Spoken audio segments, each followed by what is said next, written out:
talk of MAYA. So it will be given by Ryota Ikeda. So congratulations for being the last speaker of the meeting. And he's a student at the National Observatory of Japan, if I'm not wrong. Yeah. Yes. And he will be talking, so we will go a little bit farther away. So we go to redshift 1.5, and we will get to know about high resolution studies of galaxies at 1.5 redshift. Okay, thank you for introduction. Can you hear me? We can hear you well. Perfect. Okay, good. Okay, so good day or good evening. My name is Ryota Ikeda. I'm a first-year graduate student at NLJ, mainly working with Ken Tadaki and Daisuke Yono. So first of all, thank you for giving me an opportunity to talk in this great meeting. And today I'll be talking about high-resolution ALMA study of CO and dust continuum emissions in cluster galaxies at redshift 1.46. Okay, so let me start with brief introduction. So if you look at the local universe, you can see environmental dependencies of galaxies. So in high-density environments such as galaxy clusters or galaxy groups, you see a higher fraction of elliptical galaxies. On the other hand, if you look at the field region, you see a higher fraction of spirals or like disk galaxies. So this has been known for decades, but still the understanding of this trend is not conclusive yet. And one of the approach is to know when and how did these elliptical galaxies in nearby cluster form their structure. So ALMA could be a really powerful tool to answer this question because it has a higher sensitivity and higher resolution than ever. And also it can characterize the star formation activity or to know the distribution of cold ICM at high redshift. So let me introduce one study that have been done recently. So this is Novo et al. 2019, and I think we already have seen this image yesterday in Kirino's talk, if I remember correctly, but let me introduce again. So they basically reported they observed CO221 emission at galaxy cluster galaxies at redshift 1.6, and they report disturbed morphologies of CO you can see on the left-hand panel, as well as rotating gas disks in moment 1 map. So our target is XCS J2215 at redshift 1.46. So this was originally detected as an extended X-ray source, which means it is already a massive cluster. So this cluster has a cluster mass of 3 times 10 to the 14 solar mass. And according to the model, this cluster is expected to evolve into a massive Virgo-like cluster at redshift 0. So subsequent follow-up observations have found star formation activity at the cluster core. And for ALMA, Hayashi et al. 2017 reported the detection of 17 CO bright galaxies, which means they are gas-rich, has a potential to star forming stars and around the galaxy center, cluster center, I mean. So in terms of cosmic star formation and density, the redshift of 1.46 is really close to the peak of this trend, and which implies that observing this cluster at such redshift is an ideal target to probe the past active phase of star formation of nearby elliptical galaxies in galaxy cluster.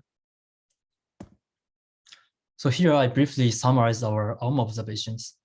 The target is 17 CO bright cluster members that was reported in Hayashi et al. And those galaxies had an ID of ALMA 01 to ALMA 17. So in the right panel, the spatial distribution of those galaxies are shown. So you see at the center, the star denotes the cluster center, and you see the orange plots are surrounded in a radius of about 0.25 megaparsec to 0.5 megaparsec. So we observed in 2 bands of ALMA. One is band 3 targeting CO221 emission, and another band is dust continuum emission. So as you may know, CO221 emission is a lower transition line, so it can be used as a tracer of cold molecular gas component, which is a direct ingredient of star formation activity. And in band 7, the dust continuum, you can, because such dust continuum comes from dust grains that is heated by UV radiation from young stars, it can be used as a tracer of dust-obscured star formation. And also the strength is that our resolution. So we have a resolution of 0.4 arcsec for CO and 0.2 arcsec for dust continuum. So we can resolve the galaxy to some extent that had not been reached before. So as a fundamental first step of high resolution study, what we have done basically is to measure the sizes or the spatial extents of both CO and dust continuum emissions. And we did this by analysis called visibility fitting, or you could say UV plane fittings. By doing so, we can obtain the total flux and the spatial extents or the effective radius in kiloparsec for both CO and dust continuum emissions. So right-hand figure on the right shows an example of our fittings. So in left panel, you see an observed dirty image of both CO in the top and dust continuum emissions below. So if you subtract the best fit model from this observed dirty image, you get the residual maps, and that is shown in the middle panel.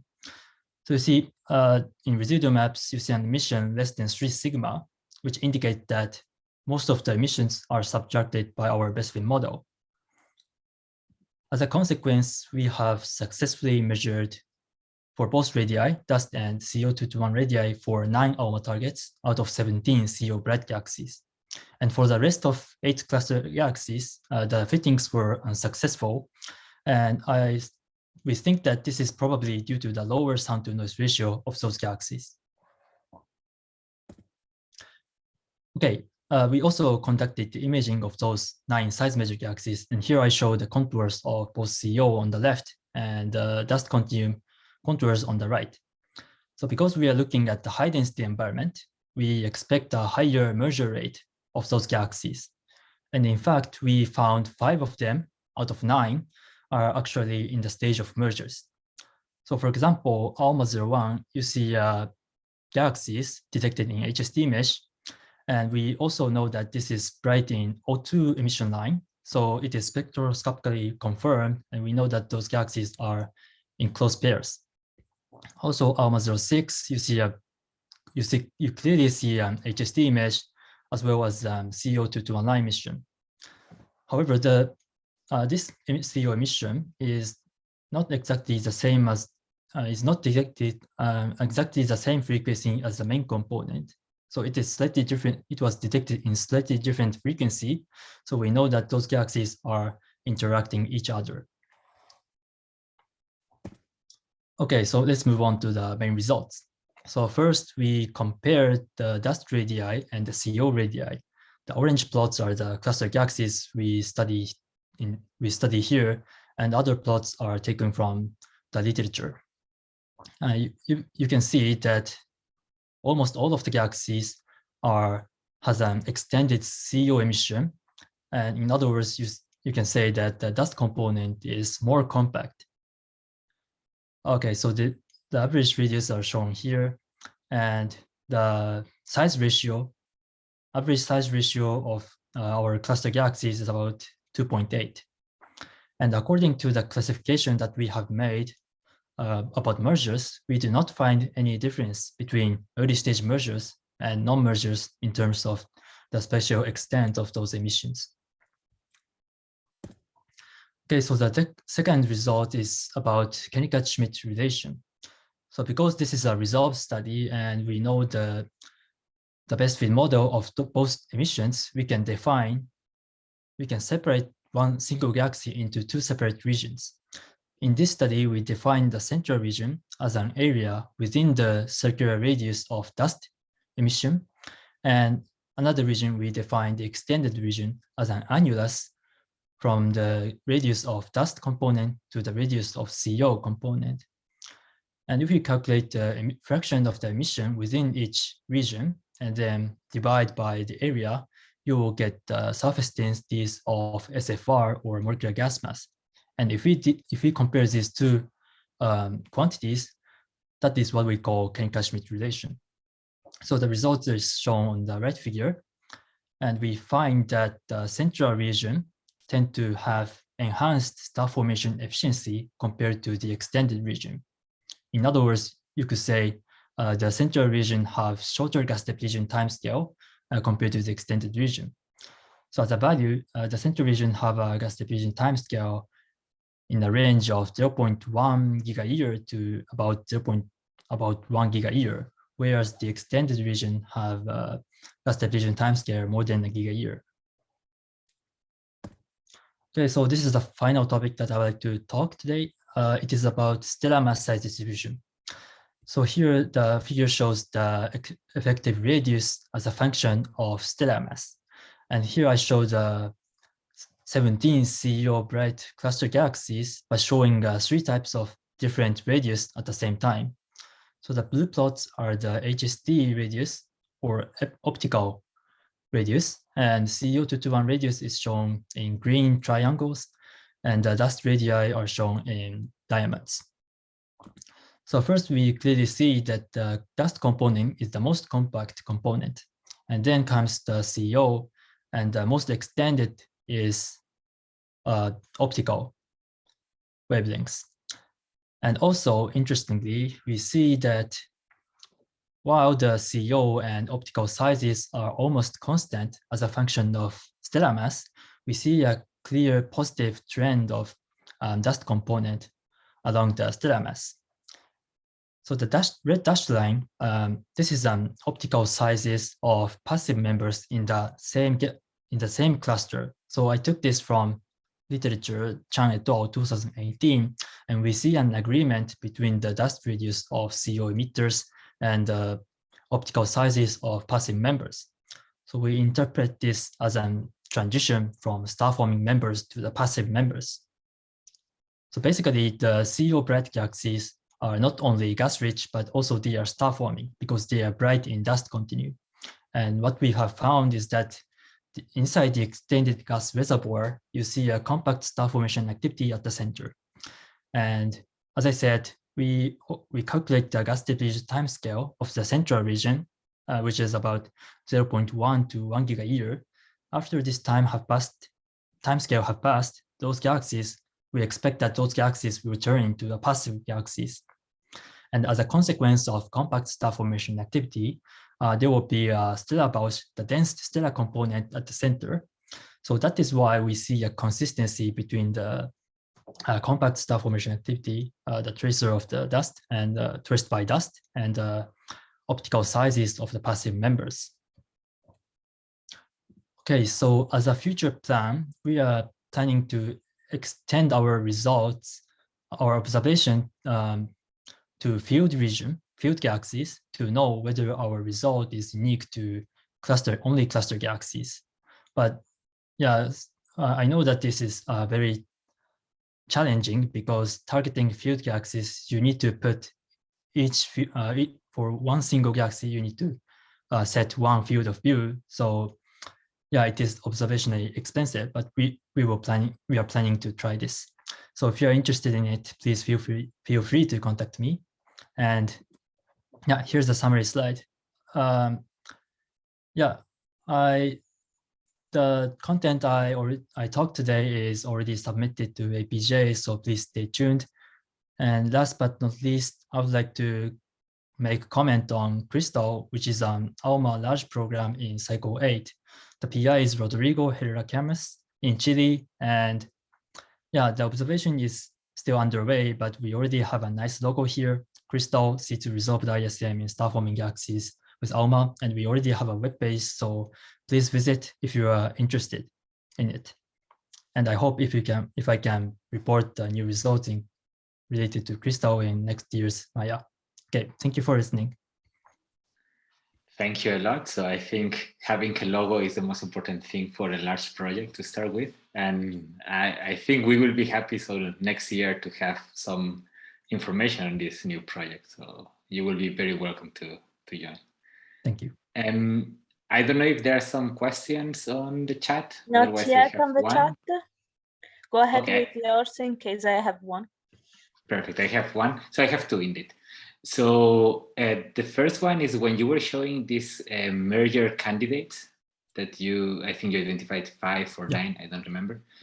So this means that some of the galaxies are detected in ALMA, so in CO and continuum, but the other galaxy of the merger is only detected in the Hubble. So the way I read this image is that the gray image is the Hubble image. Yeah, the background is. Sorry. The background is basically HST image, and also the previous studies already searched for O2 line emitters, and we know that those galaxies are cluster members. So that is why we just. Okay. So they are really at the same. Yeah, that was going to be my question. If they were really at the same redshift, or they could be some contaminant from background or foreground. Yeah. Actually, there's uncertainties because we only know the projected information, and yeah, I'm not sure. I'm not sure for example, ALMA 01 or ALMA 03. Actually, they are really close or not. But for ALMA 06 or those two pairs, I'm quite confident with those galaxies. Yeah, I think, also the fact that you detect both galaxies with the ALMA data in the continuum. My question was actually on this same slide. So did you find any explicit perturbation in the kinematics of these to define them as mergers? Because 15 kiloparsec is quite a wide size, so still possible that they are not merging, but as you say, they are just projected close by. So if instead you have some perturbation, for instance, in the dynamics of those that you measure for as CO. Yeah, actually, thank you. That is a great question. And well, one thing is that theoretical studies already predict that even with a long separation, there's an effect of like SFR enhancement or something like that. So it is possible that even at a distance of like 30 kiloparsec or so, there could be some effects on mergers. And about the kinematics, yes, actually, I made a moment 1 map here. Well, basically, I see a rotating gas disks, and there seems to be no evidence of like disturbed kinematics so far. Okay, thanks. So we have a couple of questions in the chat. If we have time, Alvaro. We have time for that. Yeah. Very interesting work. Maybe I missed it, but did you find any evidence for RAM pressure stripping when you looked at the morphology of the galaxies? Okay, thank you. Yeah, that is also I'm interested in it. And yeah, if we look at the moment 0 map that I have shown here, yeah, for instance, you see like disturbed morphology in ALMA 06 or ALMA 01, but basically I think this is due to this is a contour of 3 sigma, so I'm not confident to say this is evidence of RAM pressure stripping. And yeah, in my understanding that RAM pressure stripping is often seen in H1 gas, which is diffuse gas. So I'm not sure if we can see RAM pressure stripping in CO gas. Well, possibly in nearby galaxies, but not at those high redshift galaxies. Another, there is a, well, I have to go in the order then, sorry. There is a question related, do you see any relation between the star formation or stellar gas mass and distance of the galaxies from the cluster center? Okay, so what was the first question again? So if you see any relation between the star formation or stellar gas mass and the distance of the galaxies from the cluster center. So okay. Yeah, okay. Thank you for the question. Let me start with the second one. So basically, here most of the CO emitters are at the same radius from the cluster center. It is about 0.25 megaparsec to there are some outliers, but basically all of them are the same. So it is difficult to know the effect of how distant from the cluster center from our sample. And for the stellar mass versus SFR, I have a figure to show. Yeah.